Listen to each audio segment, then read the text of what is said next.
Qilmoqchi bo'lsangiz, dastavval ChatGPTga men hozir kommentariyada qoldiradigan ushbu jumlani jo'nating. Men uchun eng yaxshi promptni yaratish bo'yicha yordamchim bo'lishingni xohlayman. Sening maqsading mening ehtiyojlarim uchun mukammal prompt yaratishga yordam berish. Sen ChatGPT shu promptni ishlatib, quyidagi jarayonlarga amal qilasan. Birinchi navbatda mendan prompt nimaga oid bo'lishini so'raysan. Men javobini beraman, lekin biz uni doimiy iteratsiyalar orqali yaxshilab boramiz. Iteratsiya degani har bir qadamda menga yana savol beradi, men o'sha savolga javob beraman, u yana qaytadan tuzadi va yana savol beradi. Men yana qaytadan savolga javob beraman. Xuddi shu iteratsion jarayon ketma-ket davom etadi. Qachonki bu jarayon men sizlarga tavsiya beraman, 7 ta 8 ta bo'lib ketadi. O'zim harakat qilaman, 20 ta 25 marotaba davom etgandan keyin bo'ladi. Hozir men buni jo'natmoqchi emasman, keyin aytib o'tyapti. Birinchi qayta ko'rib chiqilgan promptni beradi. Sen yozgan versiya qisqa, aniq va oson tushuniladigan bo'lishi kerak. Ikkinchisi taklif ham berish kerak. Promptni yaxshilash uchun qaysi tafsilotlarni qo'shish kerakligi haqida takliflaringni berasan. Savollar. Uchinchisi, mendan promptni yaxshilash uchun kerakli qo'shimcha ma'lumotlar haqida savollar berasan. Bu iteratsion jarayonni davom ettiramiz. Men qo'shimcha ma'lumotlar beraman. Sen qayta ko'rib chiqilgan promptni yangilab borasan. Har bir qadam uchun. Toki u mukammal bo'lguncha bizning maqsadimiz mukammal promptni yaratish. Shunda uni ChatGPTga yozib, eng sifatli javob olishimiz mumkin degan ma'lumot buferda turibdi. Men shunchaki hali uni jo'natmasdan turib, menga kurs ishining hisobotini, balki loyihasini yaratishda yordaming kerak. Uzr, noto'g'ri yozib ketdim. Kerak. Biz odatda shunday prompt yozamiz, a? Albatta, yordam beraman. Faqat kurs ishi haqida quyidagi savollarga javob berishingiz kerak. Hali men u promptni jo'natmadim. Endi xuddi shu ko'rinishda javob berdi-ya. Endi yangi loyiha ochaman. Nima uchun? Farqini sezish uchun. Undan oldingi yozgan kodimni jo'nataman. Yozgan promptni jo'natdim.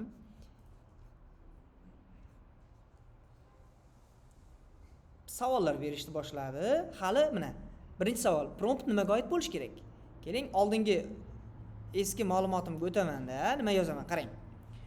Yuqorida yozimki, menga kurs hisoboti kerak degan matnni kopiya qildim. Ya'ni bir xil ma'noni oldim. Hozir men ikkita o'yindan ishlayapman. Dastavval hech qanaqa uni yaxshilash bo'yicha loyiha bermasdan oldingi holat va yaxshilashdan keyingi holat. Endi xuddi shu savolni mana bu yerga qo'ydim. Ko'rib tursiz, ajoyib. Endi biz kurs hisobotiga oid promptni yaratishda bir necha iteratsiyalarni boshlaymiz. Quyidagi birinchisi qayta ko'rib chiqilgan prompt, birinchi versiya. Menga kurs ishining hisobotini yozishga yordam ber deydimi, lekin uni davom ettiryapti. Hisobot an'anaviy akademik formatda bo'lishi kerak, mavzuga oid aniq tarkib, reja, ilmiy tahlil va xulosa qismlarini o'z ichiga oladi deb yozdi. Men uni yozmadim. Hali bu birinchi versiya. Takliflar beryapti. Kurs ishining aniq mavzusi nima? Bu ish qaysi yo'nalish yoki fan doirasida bajarilmoqda? Hajmi, tuzilmasi, manbalari, til va uslub. Ajoyib. Endi savollar beryapti. Sizlarga ham o'sha promptni tashab qo'yaman. Hozirgi yaxshilash bo'yicha va yana bitta bonus tomoni bor. Uni men sizlarga keyinchalik o'rgataman. ChatGPTni men ichiga kirib, nastroykasida bir nimani o'chirdim boya. Ana shuni aslida qo'shib qo'ysam, meniki o'zi shunda ham aqlli bo'ladi, har bir chatda. Bundan ham yaxshiroq bo'ladi. Atay o'chirib qo'yganim sababi siz ham oddiy bepuldan foydalanasiz. Men hozir bepullik profilimdan kiryapman. Ya'ni sizlarda ham xuddi shu natija bo'ladi demoqchiman-da. Men pulli qilib ko'rsatganimda bizda unaqa bo'lmaydi, chunki bizdagi bepul degan turli xil shubha, gumon, aralash, g'iybat bo'lishi mumkin edi. Shuning uchun endi savollarga javoblar beramiz. Pastda aytyapti, iltimos mukammallashtirish uchun savollarga javob bering. Albatta menda yozishingiz shart. Erinmasligingiz kerak. Savollarga javoblar. Ketma-ket javob beramiz. Birinchisiga kurs ishining mavzusi. Kurs ishining mavzusi. Onlayn apteka. Birontalaringiz aytingizlar, o'shani tahrirlab qolaman. Mana shu yerda ayrilib ketadi. Chunki hammaning mavzusi har xil va har xil yondashuvlar talab etiladi. Notarius? Nat va pat. Bu tarmoqmi? Va pat texnologiyasi bilan ishlashmi yoki shundaymi? O'zi-ya, yaxshi. Ikkinchi savolga javob. qaysi fanga yoki sohaga oid? Masalan, informatika, iqtisodiyot, psixologiya, informatikaga oid, ha? Informatika yoki yozaylik boyagidek, kompyuter tarmoqlari faniga, kompyuter tarmoqlari faniga oid deb qo'yaman. 3-savolga javob: hisobotni qaysi tilda yozish kerak? Albatta, o'zbek tilida. Agar ingliz tilida deyishingiz ham mumkin. Abstrakt qismlarni ingliz tilida yoz. Bu endi o'ziga bog'liq. 4. Bo'limlar soni va tuzilmasi belgilanganmi yoki o'zing xohlagancha yozishing mumkinmi? Albatta, o'zing deb o'zini aytayapti. O'zim xohlagancha yozaymi demoqchi. O'zing misol boblar paloncha bob bo'lsin, 2 ta bob bo'lsin, 3 ta bob degan so'z aytayapti. Mayli, keling yozamiz. 2 ta. Bunaqa yozishni ko'rmagan ekanman. Kuchukcha yozsam bir nima deb ketdi. 2 ta bob bo'lishi kerak. Qolgan tuzilmasi yoki qolgan so'zni noto'g'ri yozdim. Qolgan tuzilmasi o'zingga havola. Ga havola deb. Ikkita bob deganimizda biz kiritayotganimiz shu ikkita bobimizni aniq konkret kiritsak bo'ladimi? Bo'ladi. Biz hali hech narsani yozmay turib yozyapmiz shuncha narsa. 4. 5-savolga keldik. Bo'limlar soni va tuzilmasi belgilanganini aytdik. Hisobot uchun aniq ko'rsatma, format yoki talabnoma bormi? Hisobot uchun ko'rsatma. Xo'sh, hisobot Word fayl ko'rinishida, Word fayl ko'rinishida bo'lishi kerak. Sahifa o'lchami yoki sahifa o'lchami desak, sahifa o'lchami A4, to'g'rimi? Shrift 14, yozing o'shani 1,5 mm oraliq interval. Yana yozsangiz bo'ladi, mayli. Interval betini yozmadim. Necha betdan iborat bo'lishini yozishimiz kerak. Ko'proq o'sha tomoni muhimroq. Interval 1-5. Tepa pastlarini yozmaymiz, mayli. Mayli yozamiz. Tepadan 2 sm, pastdan 2 sm, chapdan 3 sm, o'ng tomondan 1-5. Keyin abzas 1-27 sm bo'lishi kerak. Yana davom etaman. Sahifalar soni nechtadan kam bo'lmasin? 30 ta deganmi? 30 tadan kam bo'lmasin. Kursi yozib berayotganlar buni bilsa. Xo'p, endi 6. Yozish muddati haqida ham aytib o'tsangiz yaxshi bo'ladi. Shoshilinchmi yoki vaqt yetarlimi? Bizda hamisha vaqt yetarli bo'lmaydi. Chunki hozir tiqilib turibdi-da bu bari. Albatta. Sroshni bajarish kerak. Jo'nataveramiz. Endi sroshni degan so'z yozmasa kerak. Zo'r, javoblar orasida biz ancha to'liq ma'lumotga ega bo'ldik. Endi promptni anchada kuchliroq va aniqlashtirilgan versiyada aytamiz. E'tibor qiling. Bu promptni ikkinchi versiya sifatida yozib berdi. O'qib ko'ramiz. Menga kompyuter tarmoqlari fanidan NAT va PAT Patenga yo'laman texnologiyasi bo'yicha mavzuda kurs ishini hisobotini yozishga yordam ber. Hisobot o'zbek tilida bo'lishi, 2 ta bobdan iborat bo'lishi va hokazo. Biz yuqorida yozgan savollarga mos promptni yozdik. E'tibor qiling, biz birinchi nima degan yozuvdik?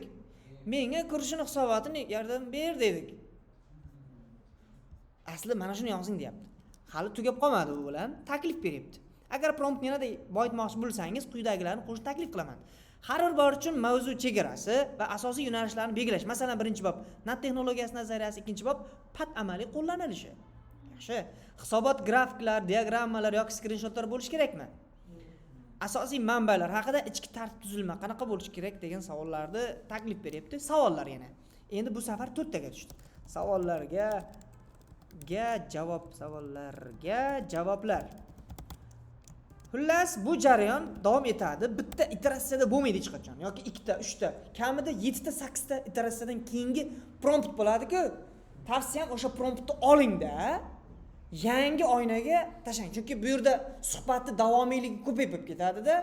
Keyin ikkitama bobga birinchi bobni qilishda kechirasiz 4 soat dam oling deydi. To'g'rimi? Shuning uchun yangi chatga ochingda, chunki yana davom ettirishingiz mumkin-da. Bu oldin yozgan promptingizni ham so'rab qoladi-da, bu shu chatning o'zida gaplashib ketsangiz. Tavsiya etiladi, yangi chatga o'tingda, oxirgi yozgan promptni haqida gapiryapman. Savollarga javoblar berishni boshlaymiz. Har bir bobda aynan nimani yoritmoqchisiz? Rejalar bormi? Har bir bob amaliy hamda nazariy qismlardan tashkil topsin. Keyin bitib yozamiz. Kirish qismida prezident qaror va farmonlari endi yaqinroq aytyapman, siz ham shu harakat qiling. Lex.uz saytidan nima qilinsin? Iqtibos keltirilsin deb yozamiz. Shu ikkinchi savolga o'tdik. Balki bunda yozish esga kelmas, chunki albatta kirish qismida fanda nimasi bo'ladi? Mavzu, dolzarblikni bu hozir aytadi. Lekin Lex.uzga o'xshagan narsalar qo'yishni bilmaydi. Chunki o'zbek emas-ku bu. Bu bir o'risni bolasi-da bu ChatGPT. Keyinchi rasm, chizma yoki texnik grafiklar kerakmi? Albatta. Grafik, diagramma, ko'pchilik erinadi shu yerga yozishga. Yo'q, yozsin. Albatta, grafik, diagramma, dashboard. Bu albatta dashboard deyilganda bu admin interfeysiga o'xshagan qanaqadir bir chiroyli narsalar bo'lishi kerak. 3-savolga o'tdik. Amaliy qism kerakmi? Masalan, Notepad konfiguratsiya, Cisco paket, tracer misollari. Ha, bu juda zarur. Hamda kodlarning stillari deylik, stillari yaxshiroq nimada? Misol uchun Carbon now.sh ga o'xshash saytlarda tuzilib yozilgan bo'lsin. Ya'ni chiroyliroq stilda yozilgan bo'lsin. Aslida bunda yozish shart emas. Men endi sal chiroyliroq takomillashtirib ketmoqchiman. Aslida shunchaki yozib qo'ysangiz ham bo'ladi. Hisobotni yozish endi bir siz deydi, bir sen deydi, mayli. Yozishni senga to'liq topshiramanmi yoki ayrim qismlarni o'zing yozmoqchisanmi? Albatta, barchasini bunday deymiz. Yo'q. Dangasa odam sifatida men senga yozdirmoqchiman. Menga o'zingni ko'rsatma. Menga o'zing ko'rsatma deganda, menga o'zingning dangasaligingni ko'rsatma.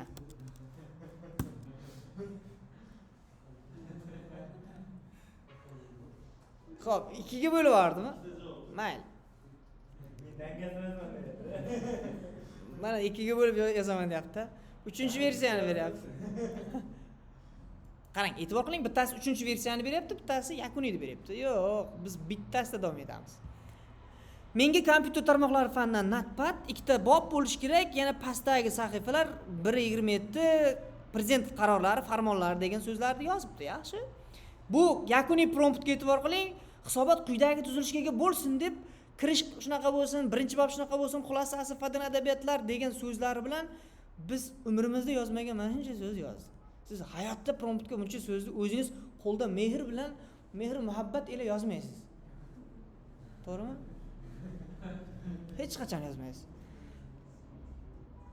Keyin nima qilamiz? Savollar yakunini aniqlashtirish deb aytgan. Bitib yozamiz. 3-versiya, chunki ikkita respons berdi, hali kuzatilmagan. 3-versiya bo'yicha berilgan savollarga javoblar. Bu 3ta iteratsiyada to'xtatib qo'yapti hali. Biz shunaqa dangasani men ishga tushirishim mumkin aytibman. O'zim 28 tagacha olib bordim. Iteratsiyani erinmadim. Har bir savoliga to'liq batafsil berdim, bilasizmi? Bitta promptni u ozgina yozganman-ki, menga kirishni yordam ber degan mazmunda u bitta kitob qilib berdi promptni. Tushunyapsizmi? Endi uni istalgan chatga yozsangiz, u qayerda nima qilishini shunaqa zo'r qilib belgilab bergan bo'ladi, hech yoqqa boshini qimillatmaydi. Siz aytgan narsani beradi. Savolga o'rin qoldirmaysiz. Bittada sizga faqat yozib beradi. Bo'lak qilib. Hatto shu narsalarni ham aytdim, har bir bo'lak qilib beradi-ku, o'shani ham shunaqa zo'r yozgin, taklif berdim-da unga, shunaqa tartibdan chiqib ketmasin. Unga ham taklif berasiz, xullas yozib beradi. Prosta ozgina mehnat, mashaqqat kerak. Hozir qarayapsizmi, biz 4 ta iteratsiya qilyapmiz, odam o'zi zerikkanday boshlaydi. Yo'q. Bu qanchalik zo'r prompt yozsangiz, shunchalik zo'r kelishasiz. Ko'pchilik prompt engineeringlar sohasida ishlaydiganlar C++ C# hech bilasini bilmaydi. Lekin har bitta chatning ildizidagi u tushunadigan qanday gapirish kerakligini biladi. Bu hayotda bor-ku, o'rtoqlaringiz. Matematikada 2 ga ham o'qimagan, shunaqangi bozorda zo'r allab ketadi, zo'r savdo qiladi. Zo'r pishiq odamlar bilan tez til topishadigan variantdagi odamlar bor-a? O'zi shu turi. Matematikasi ham hech narsasi ham yaxshi emas. O'shanaqangi soha vakillari prompt engineering bo'ladi. Xuddi shunday qilib savollarni davom ettirsangiz bo'ladi. Men shu yerda to'xtatmoqchiman. Yana taklif bo'lsa yozib ketaversangiz bo'ladi. Endi e'tibor qiling. Men mana shuncha joyga olib keldik. Birgalikda olib keldik. Bu promptni endi yangi joyga olaman-da, bitta deb beraman. Endi faqat kutasiz. Bu boshladi. Hali bu ham zo'r emas. Mana yozgan O'zbekiston rivojlanish strategiyasi palon pismadan iqtibos birinchi bob naturlari, patturlari ketyapti. Hali bu ham to'liq emas, chunki biz aytgan bo'lardik. Bu yerda buniki degan. Yomon emas. Hattoki biz odatda yozamizki, mana birinchi bobda shu yerni yozdim, yana yaxshiroq qilib ber degan so'zlarni promptning o'zidayoq yozish kerak uni. Keyin emas. Hozir kam yozadi, to'g'ri? Mana xulosa bilan tugatib qo'ydi bu. Chunki hali biz promptni oxirigacha yetkazmagandik. Shuning uchun shunaqa munosabat bildiryapti. Mana adabiyotlarga men sharh qo'yardim odatda. Adabiyotlaring chiqqan adabiyot kitob yili 2020 dan tepa bo'lsin deb shart qo'yardim. Ya'ni oxirgi 5 yillik adabiyotdan bo'lish kerak. Chunki o'sha haqiqatdan yangi bo'ladi. O'shalarniki mana linklar bor-ku, bosyapmiz. Haqiqatdan o'sha yerga o'tsin, ishlaydigan bo'lsin degan bir qanday qat'iy talablarni qo'yish kerak.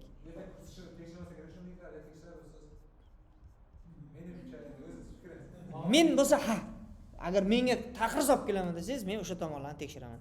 Men Astanavidda